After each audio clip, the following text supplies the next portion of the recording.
Blessed greetings from One Spirit Church. Experience spiritual growth and inspiration with our weekly sermon.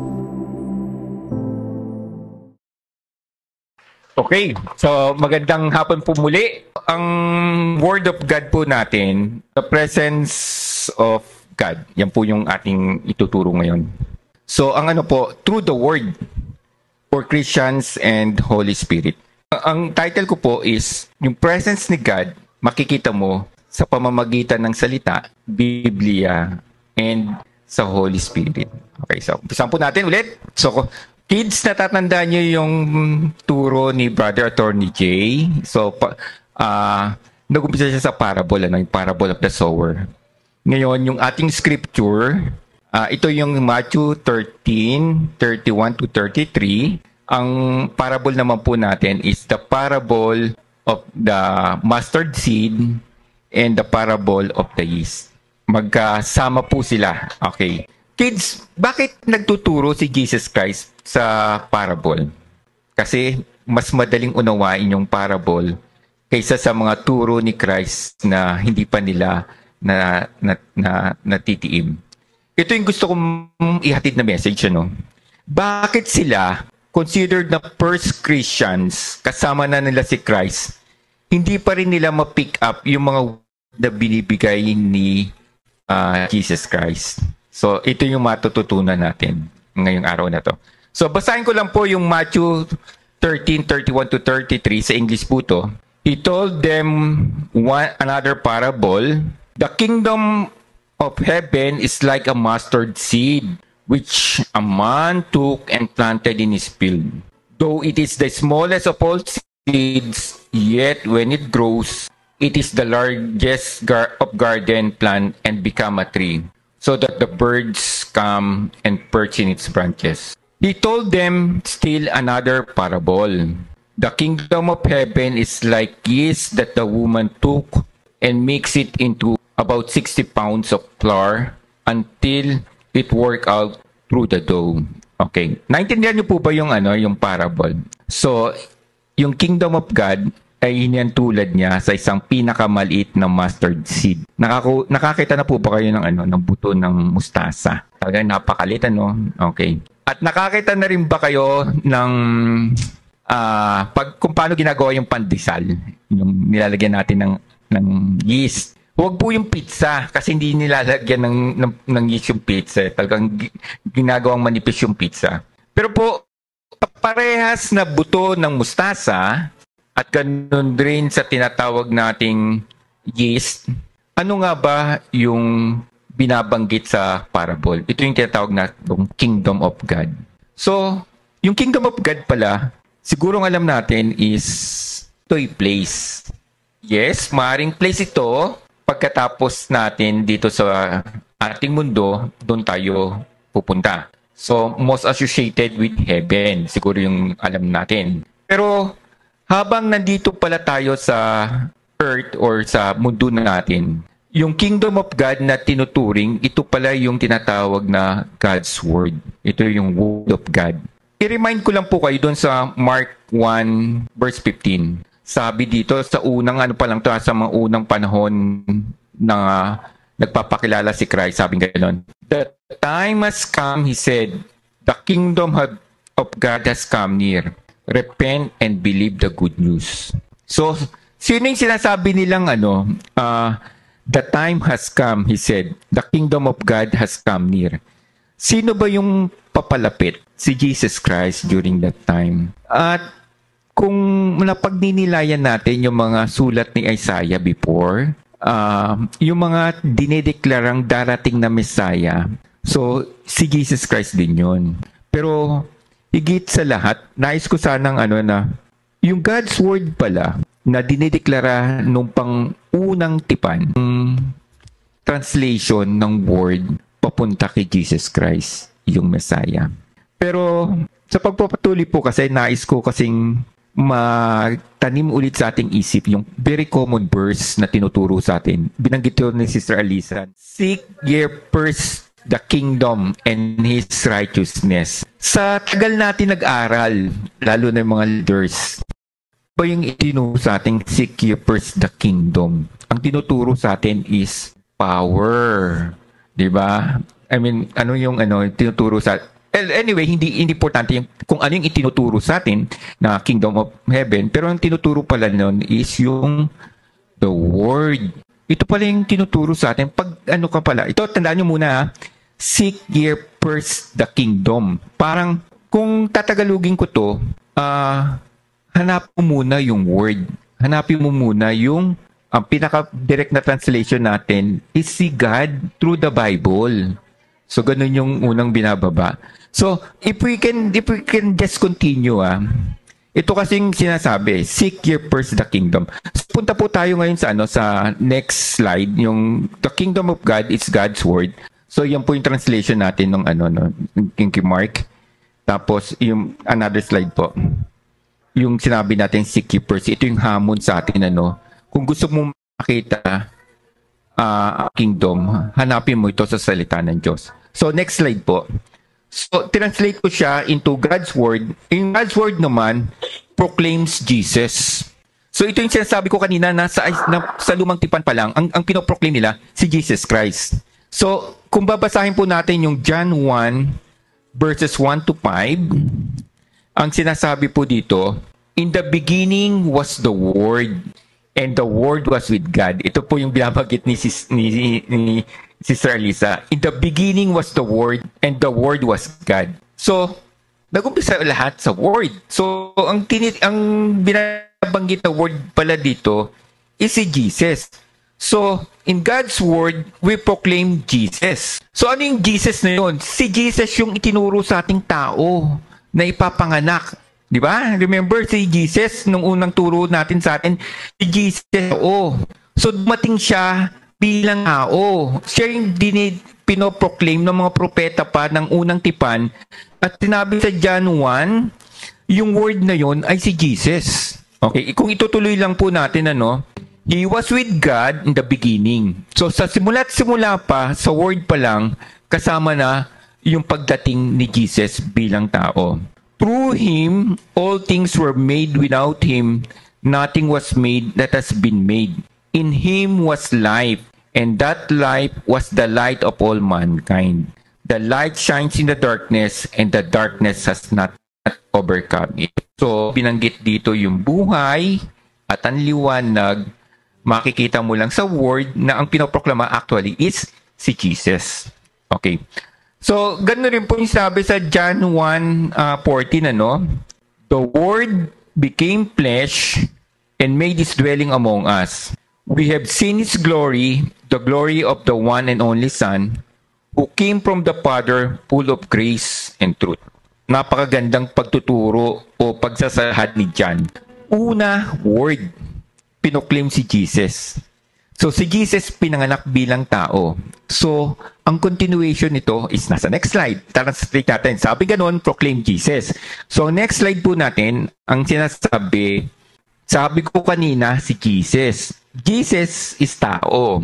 Yung Christ, sino naman yon? Yung the Son of Man, siya yung the portion ng being God. So, siya naman yung God being. So, siya naman yung gospel and covenant natin.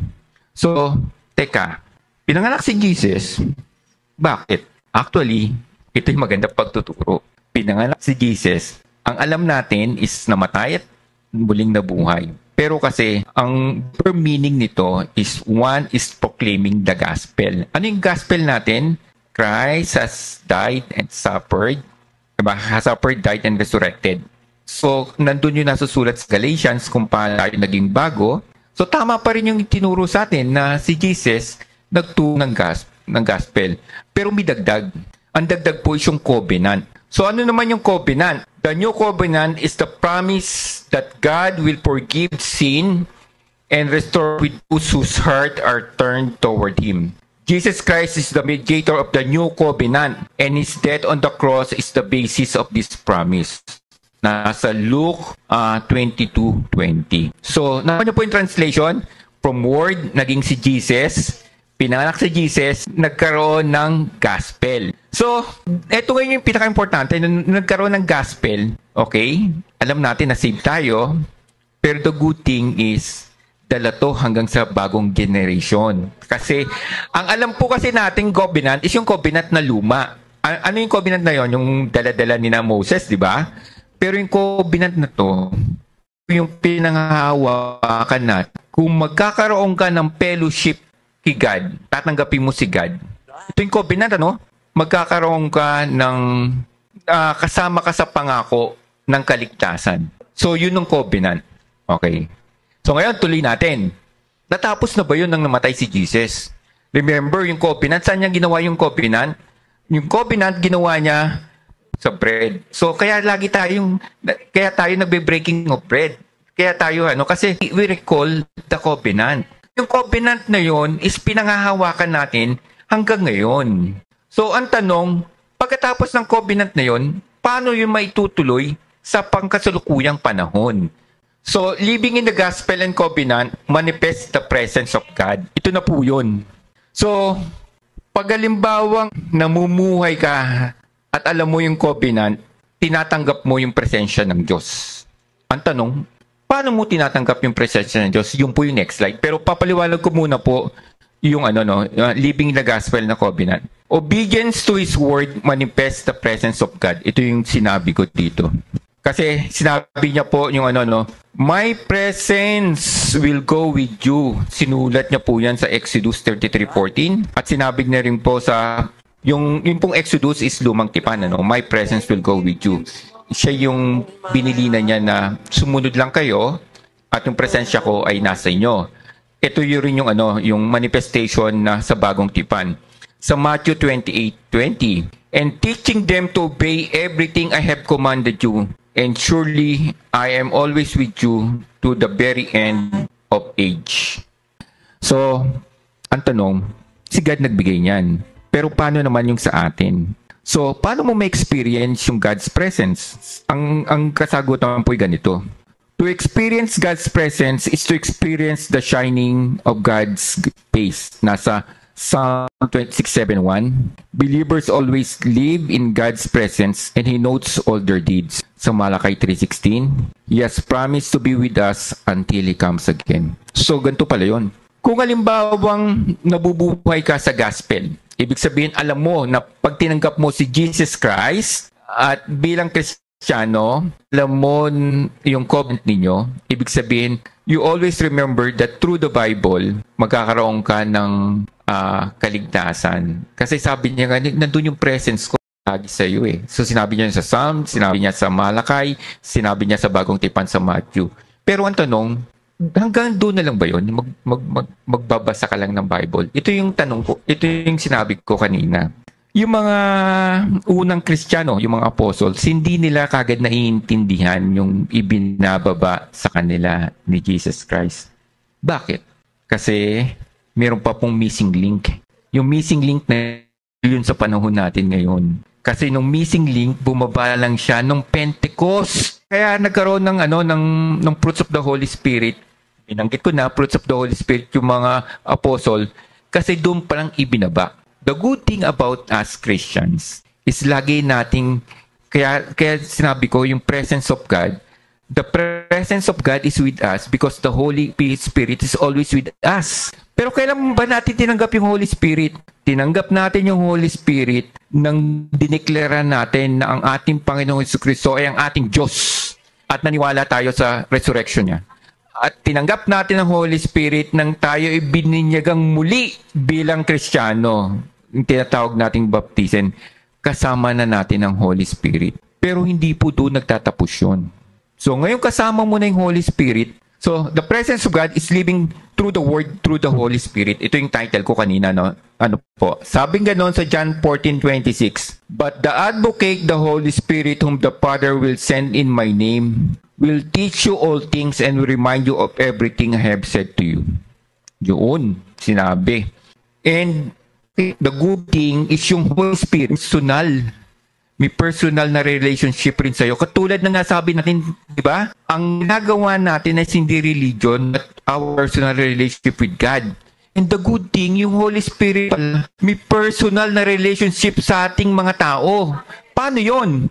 Kasi yung pong Holy Spirit natin, Sinabi doon sa John 14:26, sinabi po sa Roman 8:16-17, the Spirit Himself testifies with our spirit that we are God's children. Now, if we are children, then we are heirs, heirs of God and co-heirs with Christ.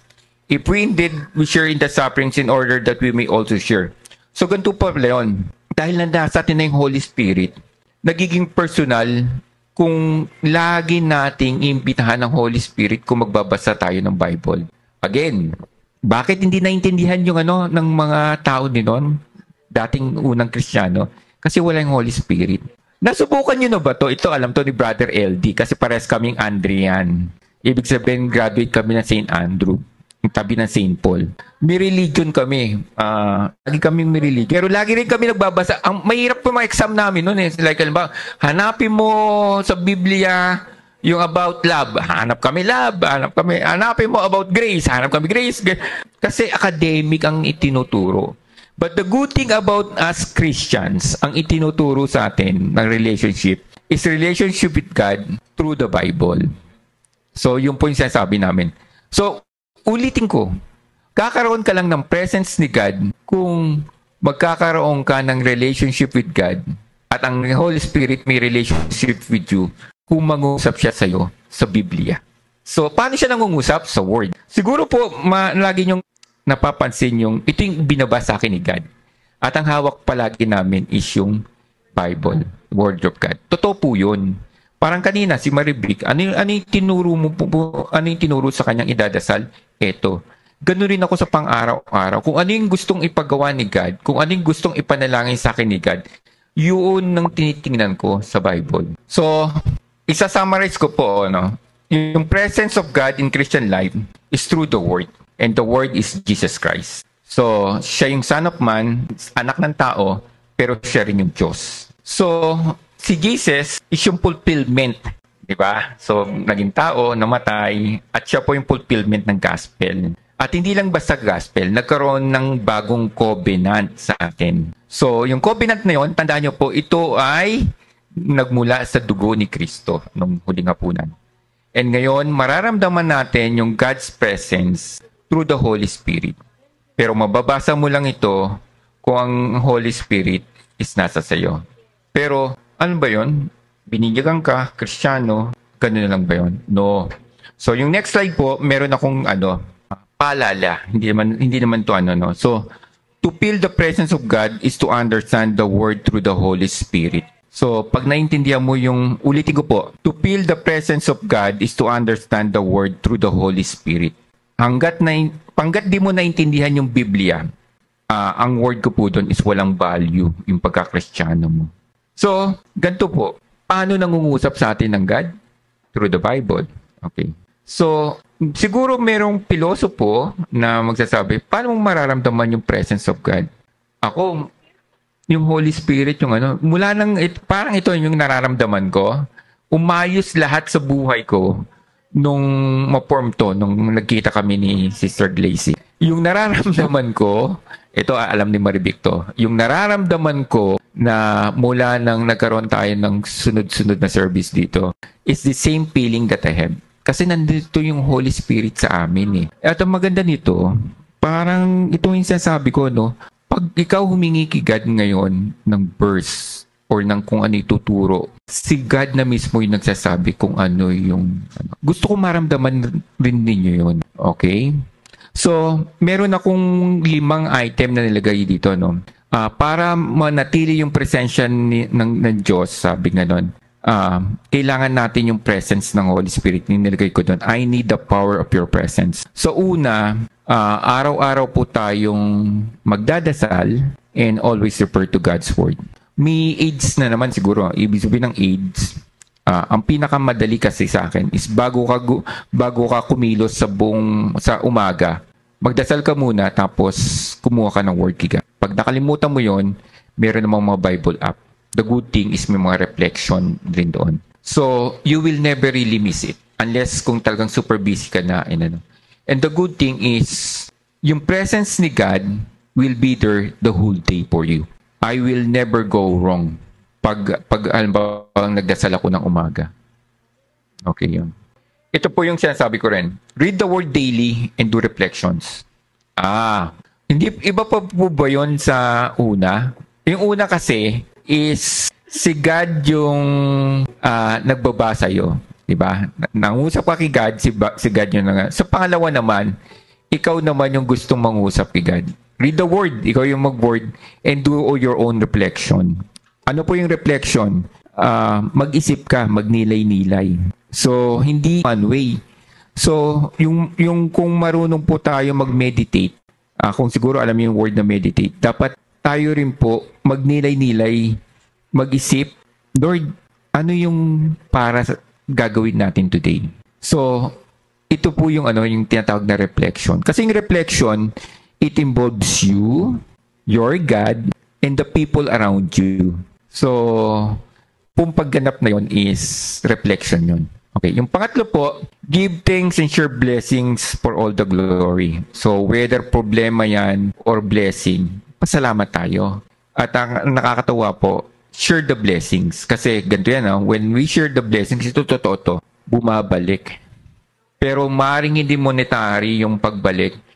Pero ang pagbalik is, ito, guaranteed po ito. Pag bumalik nito, lubos na kaligayahan. Pag na-realize mo, Lord, ikaw pala yung gumawa nito para sa akin. Thank you, God. Yun lang pala, nagdasal lang ako, pinakinggan mo na ako. So marami po tayong mga prayers na about asking and seeking God. At marami po doon yung God answering the prayers. Atin pong pagnilayan yon, pero hindi po ito prosperity gospel na magdadasal ka because you are asking for something. Then, ganito rin po, regularly participate in worship coming from the heart. So, ito po yung mga, hindi po ito yung yung pagkanta, makikinig ka lang ng YouTube, Kasi po sinabi doon sa Ephesians 5:19, sa inyong pag-uusap, gumamit kayo ng mga salmo, mga himno, mga awit spiritual, buong puso, sabi niya, with all your whole heart, umawit kayo at magpuri sa Panginoon. So, kahit hymn lang, basta nanggagaling sa puso mo, okay yun. Huwag yung mga rock songs na napapakinggan nyo sa YouTube kasi hindi yun worship. Ang worship na pinapakinggan ni God, yun nanggagaling sa puso ninyo. Kaya nga nang kumanta po yung ating worship team, ramdam na ramdam ko, ang prayer ko, Lord, look into the hearts of each and every one of us. We are singing to worship you coming from our whole heart. So ganoon rin po yung pinaliwanag sa akin ni Sister Glacy kagabi, Yun rin pong Romans 12:1. So we offer ourselves to God. So basahin niyo po yung Romans 12:1. Ang sabi po doon sa Romans 12:1 is, therefore I urge you, brothers and sisters, in view of God's mercy, to offer your bodies as a living sacrifice. Ito maganda. Holy, ibig sabihin banal and pleasing to God. So, sa lahat rin pala ng ating gagawin, kailangan holy tayo. So, siguro, pag binisita natin Galatians 6:19-22, bawal ng marites, bawal ng... kasi hindi siya holy, di ba? Pero pwedeng joke-joke, pero ibig sabihin ng just for the talk, pero wag niyong seseryosohin na yung nadadagdagan ba ng So, bakit yung marites yung binigay ko? Kasi nauubos yung oras natin doon eh. Pero kung halimbawa lang, ibig sabihin, ganun lang, you come and go, okay lang yon. Pero the reason kung bakit binanggit ko yung Romans 12:1, kasi it is ourselves we are offering to God. And ginagawa natin to birang Christian. At nakakatuwa rin naman na pag Kristiyano ka kasi. Tapos sabi nga, ano ba yung purpose mo? Ang purpose ko is to be with God. Ang purpose ko is to be holy. Tayo na mismo nagsasabi ng purpose natin. So, ito po yung invitation ulit or pagpapaalala. Let us try to be holy in most of the time. Okay? Yung pong konting joke-joke, okay lang yun. Pero wag lang nating medyo bawas-bawasan lang. Okay? So, ano po yung pang-5? Fellowship and loving one another. Unahin ko muna yung loving one another kasi ito po yung tinuro ng church namin. Dito po kami nagsimula ni Brother LD. So, bakit walang galit sa amin sa kabila nangyari? Kasi nga, ang alam namin is love lang. Ang binababa kasi sa amin ni God, parehas kami, ang binababa ni God, love lang. Wala man tayong kasi when you love, you learn to forgive. At the good thing is, nauna na yung, nakalimutan na namin. Kasi nga love lang yung ibinababa. At ang maganda nito, yung love, lumaki yung love. Kasi nandito na kayo eh. So, nandito po yung love. Kaya ako po inuna yung love, susunod dun yung fellowship. Kasi when you love one another, you will invite fellow Christians to be with you.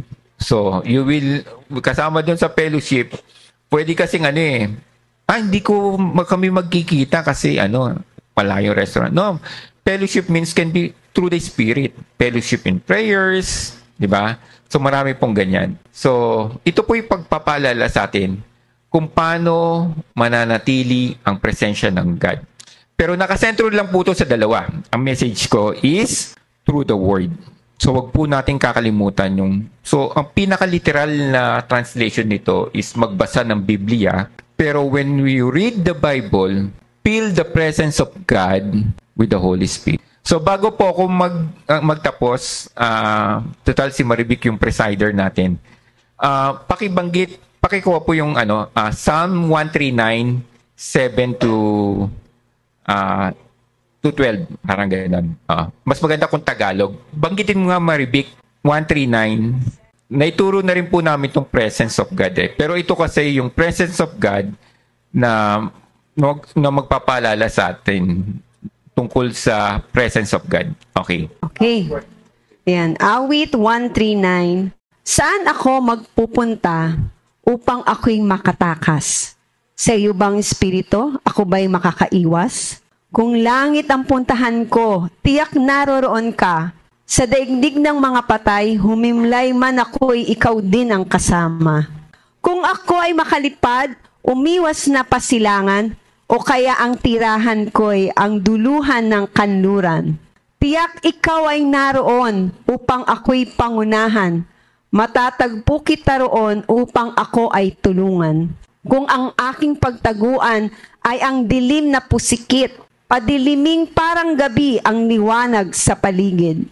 Maging itong kadiliman sa iyo ay hindi dilim. Sa iyo, yaong gabi parang araw na maningning. Madilim man at maliwanag, sa iyo ay pareho rin. Nakakatuwa lang na ang ganda ng tinuro. Ito sabi ko nga, nung Old Testament, ang pinoproclaim nila na pagdating is yung pagdating ni Jesus Christ. Ang alam lang nila, word, di ba? Pero, ng New Testament, yung sinulat po, is lahat based on the kingdom of God, the salvation, through the Lord Jesus Christ. The good thing, na matapos mamatay si Kristo, lahat ng sumunod na sumulat, katulad ni Paul, katulad ng sinulat niya lalo sa Romans 8. Kung babasahin yung buong Romans 8, magagalak kayo kasi ang tinuturo doon is tungkol sa Espiritu Santo. Sa henerasyong pagkatapos ng bagong tipan, which is yung generation natin, namnamin niyo po ang pagmamahal ng Diyos. Ito nga yung sinasabi namin, love of God. Dahil meron tayong Diyos Ama na sa ating nagbibigay. Ang tawag nga namin, Creator of Heaven and Earth, di ba? So, na siyang nagbibigay sa atin ng lahat ng ating pangangailangan. From climate to mga kinakain natin, nandiyan niya. Ang Diyos ang nagbigay ng creation. Nandito ang Panginoong Jesucristo, yung ating high priest, yung ating great intercessor, na pag nagdadasal tayo, na kahit anong idasal natin, we pray in the most holy name of our Lord Jesus Christ para makamit natin. Kasi, whatever you ask in my name, okay, sabi ni Jesus Christ. At the good thing is, yung presensya ng Diyos ay kasama natin sa pamamagitan ng banal na Espiritu Santo. Ito yung nagbibigay sa atin ng pangunawa. Sa tatlong portion natin, yung ating pangunawa with our whole mind, yung ating nararamdaman with our whole heart, at yung ating lahat ng kagustuhan na naayon sa plano ng Diyos, yung ating will. Lahat to ginagabayan ng banal na Espiritu Santo. Ang technique lang pala is yung word. Yung word na may patnubay ng Panginoong Jesucristo. Magandang hapon po. So yun po yung ibinabasa atin. Amen. Thank you for watching our weekly sermon. Tune in online every day to connect with us and deepen your faith. Don't miss out on this opportunity to start your day with God's Word. Shalom.